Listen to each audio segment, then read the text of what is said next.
Selamat pagi Pak. Selamat pagi. Mohon maaf mengganggu waktu Bapak sebentar ya Pak ya. Jadi maksud saya ke sini karena ada tugas dari guru penggerak begitu Pak kegiatannya. Kami bertugas untuk mewawancarai beberapa kepala sekolah Pak. Kepala sekolah dari sekolah asal kami yaitu Bapak dan juga beberapa kepala sekolah lain yang ada di sekitar sekolah kita ini Pak.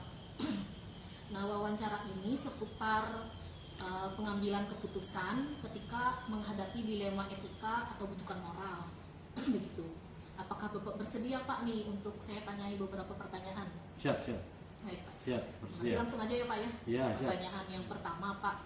Bapak kan sudah lama jadi kepala sekolah, sering menghadapi kasus-kasus atau situasi yang Bapak harus mengambil keputusan ya Pak ya.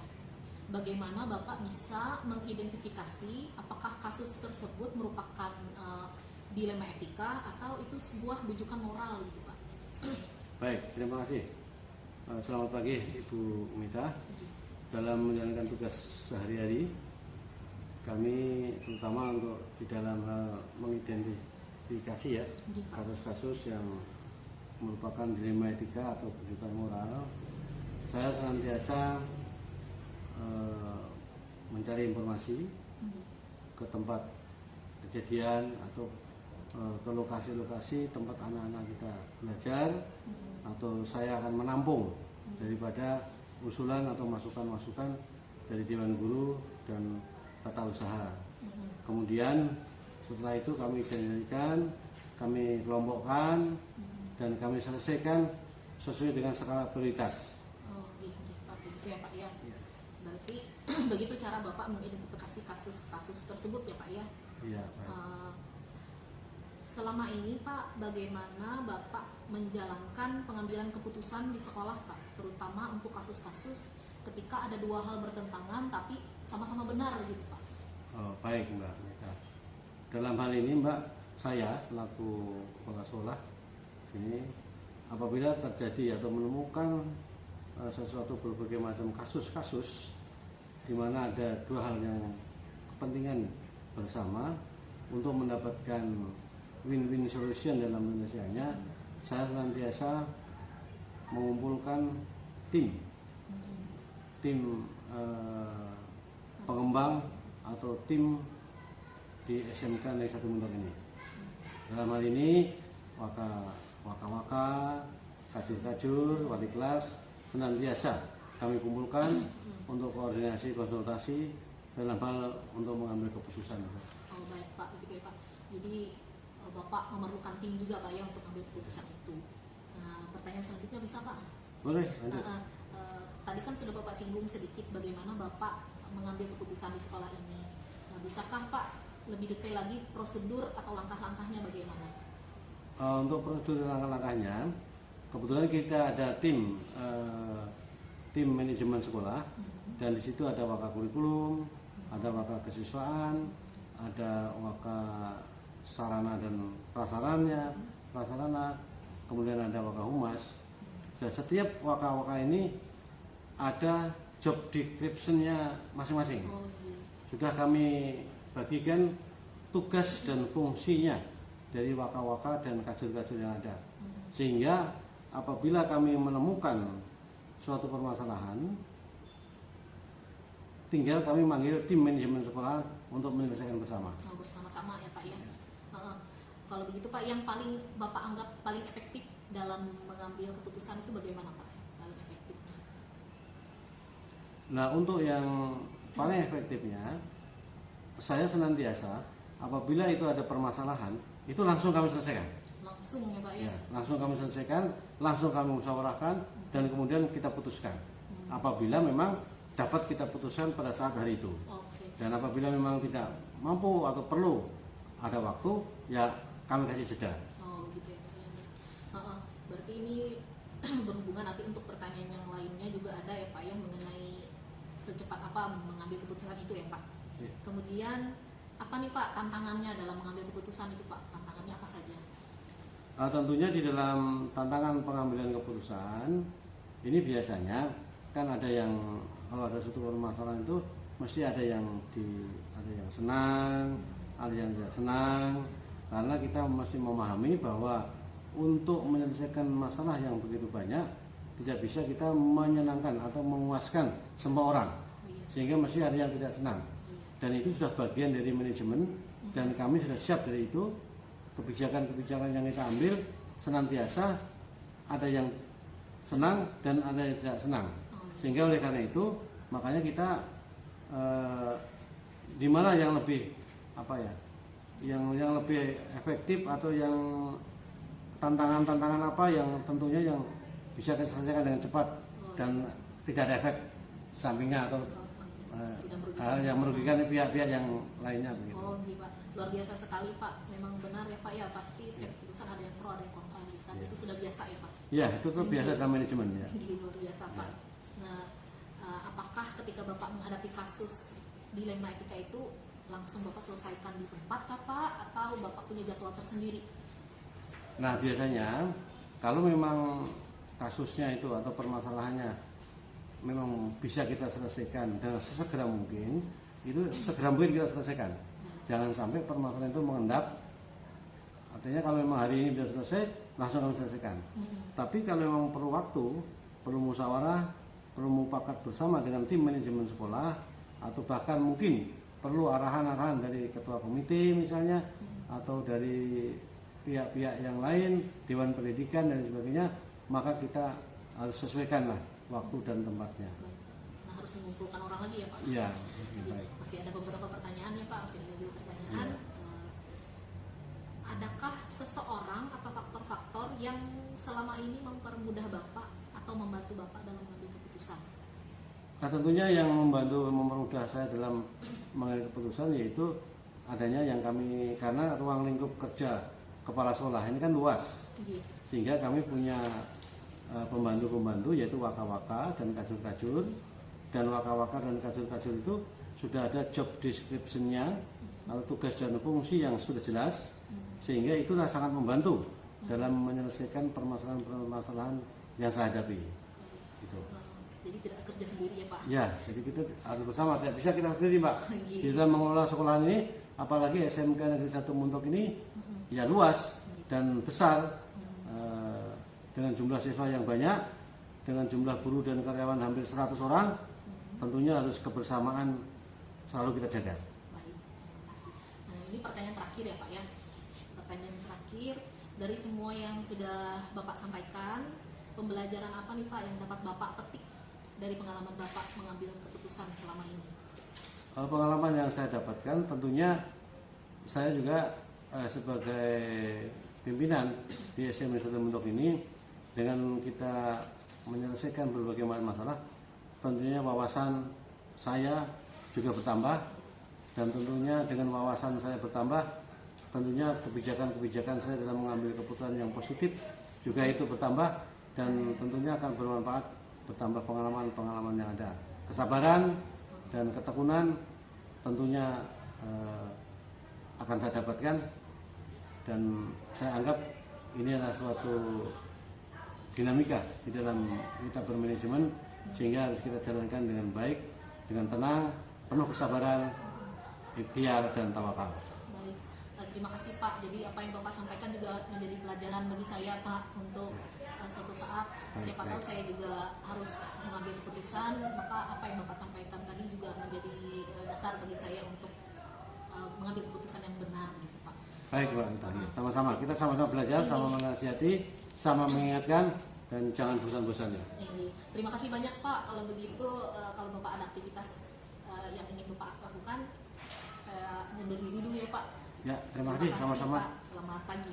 Selamat pagi, sehat selalu dan tetap semangat.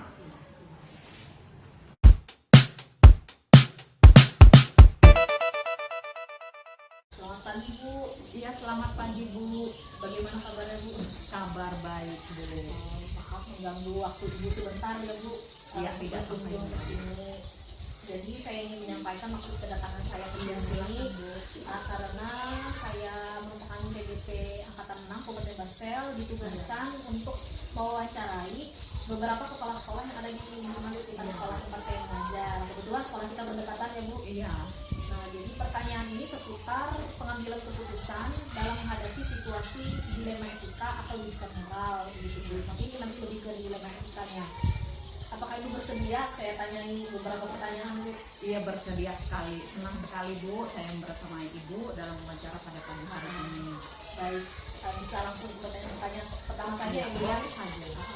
Ibu kan merupakan pimpinan sekolah atau kepala sekolah sudah sekian lama waktunya. Nah selama ini Bu dalam menghadapi situasi tertentu, bagaimana Ibu ini bisa mengidentifikasi kasus yang Ibu hadapi itu merupakan dilema etika kah atau rujukan moral? Bagaimana mengidentifikasinya? Iya, saya memang sudah sekian lama menjadi kepala sekolah dan ada banyak kasus yang saya hadapi. Nah tentunya dari kasus yang dihadapi ini perlu diidentifikasi. Nah mana yang masuk ke dilema etika dan mana rujukan moral. Nah dalam hal ini saya identifikasi kasus ini. Nah apabila di dalam saya menghadapi kasus ini saya harus mengambil keputusan yang benar berhadapan benar, ini saya masukkan ke dilema etika. Kemudian apabila di sini saya perhadapkan pada pengambilan keputusan di mana ini benar berhadapan atau berlawanan dengan salah, jadi tentunya di sini saya akan masukkan ke rujukan moral. Jadi begitu. Oke, kalau benar berhadapan dengan benar itu adalah dilema etika ya Bu ya. Kalau benar berhadapan dengan salah itu teridentifikasi rujukan moral. Baik. Nah selama ini Bu, Ibu menjalankan pengambilan keputusan di sekolah untuk kasus yang dua kepentingan sama-sama benar ini, bagaimana Bu Ibu menjalankannya? Ya, jadi begini Bu, di dalam saya menjalankan pengambilan keputusan di sekolah ini, nah terutama di dalam saya menghadapi kasus-kasus yang ada dua kepentingan yang sama-sama benar, itu secara moral, kemudian mengambil nilai kebajikan. Jadi saya memang tidak gegabah untuk mengambil keputusan ini. Saya tentunya ini melewati 9 langkah yang saya terapkan. 9 langkah dalam pengambilan keputusan. Kemudian selain itu saya juga menerapkan 4 paradigma pengambilan keputusan. Selain itu juga saya menjalani prinsip ya. Jadi ada 3 dari prinsip pengambilan keputusan. Kenapa dalam hal ini saya lakukan? Agar supaya keputusan yang saya ambil ini benar-benar untuk kepentingan orang banyak dan tidak melanggar. Jadi itu. Begitu ya Bu ya. Tadi sudah disinggung bagaimana Ibu mengambil keputusan. Nah, saya ingin tahu bagaimana langkah-langkah prosedur Ibu dalam mengambil keputusan tersebut yang lebih rincinya. Ya, baik Bu. Nah, jadi langkah-langkah atau prosedur yang lebih terperinci di dalam saya mengambil keputusan, terutama keputusan yang berkaitan dengan dilema etika. Nah, jadi langkah-langkah yang saya lakukan itu ada 9 langkah. Yang pertama itu saya mengenali dulu ada nilai-nilai yang saling bertentangan dan nilai-nilai yang tidak bertentangan. Kemudian saya mengidentifikasi. Kemudian yang kedua itu kita menentukan pihak siapa yang terlibat. Nah, kemudian yang ketiga di sini kita menentukan fakta. Nah, bukti-bukti dari yang berkaitan dengan kasus tersebut. Nah, di sini bisa kita lakukan kegiatan coaching, ya. Kemudian yang keempat, pengujian benar atau salah. Nah, itu sesuai dengan standar regulasi atau tidak. Kemudian yang kelima, di sini saya menggunakan itu 4 paradigma. Nah, paradigma yang pertama itu tentunya itu yang individu dengan masyarakat. Dan yang kedua itu keadilan dan kasihan. Kemudian yang ketiga itu kebenaran dan kesetiaan. Dan yang keempat ini adalah jangka panjang dan jangka pendek. Selain itu juga itu ada prinsip resolusi itu juga diterapkan. Nah, di sini yang pertama itu berbasis pada hasil akhir. Kemudian yang kedua itu berbasis pada kebenaran dan yang ketiga itu berbasis pada peduli. Kemudian selanjutnya itu ada investigasi opsi trilema, di mana kita ada berhadapan dengan 2 trilema. Nah, kemudian di sini kita memilih. Nah, pada saat kita kebingungan timbul kita ada mendapatkan suatu ide yang sangat bagus dan kreatif pada saat kita kebingungan. Nah, kemudian yang ke-8 ini itu tentunya Ibu yang ke-8 kita sudah mengambil keputusan. Nah, lalu yang ke-9 ini kita lihat keputusan itu, kemudian kita refleksikan dari keputusan yang kita ambil, apa yang pelajaran yang bisa kita ambil dari situ itu. Nah, jadi itu langkah-langkah saya. Kemudian juga sudah termasuk di situ ada prinsip dan paradigmanya tadi dalam langkah. Baik, cukup panjang dan terperinci ya Bu, ini langkah-langkah dan prosedur yang Ibu jalankan sebelum keputusan itu diambil ya Bu. Nah, pertanyaan selanjutnya, hal apa yang selama ini Ibu anggap efektif dalam mengambil keputusan itu? Iya, baik Bu. Jadi di dalam saya mengambil keputusan itu yang saya anggap efektif ya, tentunya dari 9 langkah tadi, kemudian dari 4 paradigma dan juga prinsipnya itu 3 tadi, itu semua efektif. Cuma hanya kita sesuaikan dengan kasus yang kita hadapi tadi, situasi dan kondisinya juga disesuaikan. Nah itu. Jadi semua efektif menurut Ibu ya Bu ya, tergantung situasinya. Iya. Baik, kalau begitu ada lagi pertanyaan Ibu. Tantangan Ibu selama ini dalam mengambil keputusan untuk menyelesaikan kasus dilema etika. Iya, baik Bu. Itu tentunya di dalam kita mengambil keputusan itu tidak semuanya mulus, tentu ada tantangan-tantangan. Nah, jadi tantangannya ini terutama yang berkaitan dengan nilai moral ya Bu ya. Nah, kadang-kadang kita dalam mengambil keputusan ada juga nilai moral cinta kasih di situ, kemudian rasa keadilan, ada tanggung jawab. Nah, misalnya ada toleransi juga, kemudian kebenaran. Misalnya seperti ini Bu, kita mau mengambil keputusan tegas seperti ini karena berdasarkan kasus. Sementara di satu segi kita punya hubungan keluarga begitu. Jadi akhirnya bagaimana ini keluarga, sementara di sisi lain tanggung jawab kita secara kedinasan sebagai kepala sekolah. Nah, itu termasuk juga tantangan. Itu tantangan baik dari dalam diri saya maupun dari luar begitu. Jadi selama ini banyak ya Bu ya tantangannya dari dalam dan juga dari luar diri yang betul. Nah, dalam menyelesaikan kasus-kasus tersebut Bu, apakah Ibu langsung selesaikan di tempat saat itu juga, ataukah Ibu punya jadwal tertentu? Iya, baik Bu. Di dalam saya menghadapi kasus ini, nah, terutama yang berkaitan dengan dilema etika tadi Bu ya. Nah, jadi kasus ini saya lihat dulu, apakah sifatnya ini memang darurat, perlu cepat diselesaikan. Kalau memang perlu segera atau cepat diselesaikan, ya pada saat itu juga akan diselesaikan. Tapi tanpa mengabaikan dari 9 langkah tadi, kemudian 3 prinsip dan 4 paradigma tadi. Nah, kemudian apabila dari kasus ini tidak sifatnya mendesak, jadi itu saya buat jadwal. Karena kadang-kadang kami sebagai kepala sekolah ini setiap harinya itu ada agenda tersendiri, ada kesibukan tersendiri begitu. Jadi alangkah baiknya kalau memang kita buat jadwal supaya pada saat kita untuk pengambilan keputusan nanti kita akan fokus ya. Jadi keputusan yang akan kita ambil akan tentunya lebih baik. Jadi tidak semua diselesaikan langsung ya Bu. Iya, betul Ada sekali. juga kalau tidak mendesak kita perlu diskusi juga ya Bu ya, mengumpulkan dulu, jadi perlu waktu. Perlu waktu. Baik Bu, masih ada pertanyaan ini dari saya, masih ada beberapa sedikit. Nah, adakah seseorang atau faktor-faktor yang selama ini mempermudah atau membantu Ibu dalam pengambilan keputusan?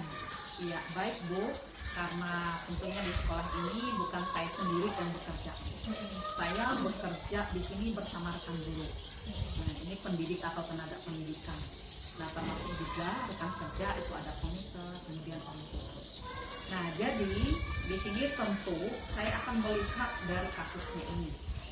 Apakah ini memang membutuhkan harus rekan guru atau bahkan orang tua dan komite. Nah, kita sesuaikan. Itu memang itu mempermudah juga dalam penyelesaian masalah. Saya tidak bisa sendiri ya untuk menyelesaikan masalah. Itu aja Bu. Mungkin kalau ada faktor-faktor lainnya Bu. Ini faktor-faktor lain di sini tentunya ini faktor dari dalam diri saya, misalnya pengetahuan saya, kemudian pengetahuan yang saya miliki. Selain itu juga ada informasi, tentunya informasi yang berkaitan dengan kasus ini. Nah, jadi informasi bisa itu dari rekan sejawat di sekolah, bahkan ada orang lain dari luar. Itu termasuk faktor pendukung juga dalam saya pengambilan keputusan ini. Baik Bu, berarti ada rekan-rekan yang membantu Iya, ya Bu ya, orang-orangnya dan faktor-faktor yang mendukungnya ada informasi, lalu ibu juga punya pengetahuan Iya, gitu ya betul. dalam penyelesaian ini tadi. Iya. Dan dari semua yang sudah ibu sampaikan kepada saya, terakhir nih Bu, apakah ada pembelajaran yang ingin ibu bagikan kepada saya maupun kepada nanti orang-orang yang menonton video ini Bu, untuk menjadi bekal bagi kami misalnya suatu saat kami harus mengambil keputusan. Iya, baik Bu. Dari semua apa yang telah saya sampaikan, ini pembelajaran yang dapat saya petik dari pengalaman saya dan pengambilan dilema etika ini yang bisa saya berikan untuk orang lain, untuk ibu tentunya juga, dan untuk orang lain tentu ini baik. Nah, jadi kita sebagai pemimpin pembelajaran, tentunya guru-guru Bu ya, kemudian juga sebagai pemimpin dari satuan pendidikan, ini tidak terlepas dari menghadapi kasus. Nah, oleh sebab itu, di dalam kita mengambil keputusan dalam menghadapi kasus ini, itu tentunya harus banyak pertimbangan yang harus kita perhatikan. Atau yang pertama itu pertimbangan dari langkah-langkah tadi, ada 9 langkah tadi itu kita harus jalankan. Kemudian di situ ada 4 paradigma juga, itu menjadi dasar kita dalam pengambilan keputusan. Selain itu juga jangan kita melupakan 3 prinsip tadi. Nah, agar apa? Keputusan yang kita ambil ini betul-betul itu keputusan yang sangat baik ya.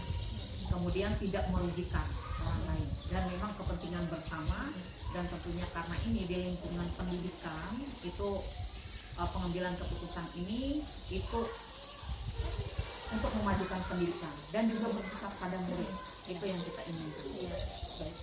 Itu saja Bu pesan dari Ibu ya. Saya menangkap jangan lupakan 9 langkah ya Bu. Iya, betul sekali. Mengidentifikasi menggunakan 4 paradigma dan Iya. menggunakan prinsip. Yang penting keputusan kita ini berpihak pada murid ya Bu, Iya. bertanggung jawab dan untuk ketika orang banyak gitu, Orang banyak. tidak merugikan. Iya, tidak merugikan. Baik, kalau begitu Bu, terima kasih sudah berbagi dan meluangkan waktunya untuk menjawab pertanyaan saya. Selanjutnya Bu, apabila Ibu memang ada kesibukan, silakan Ibu lanjutkan. Saya undur diri.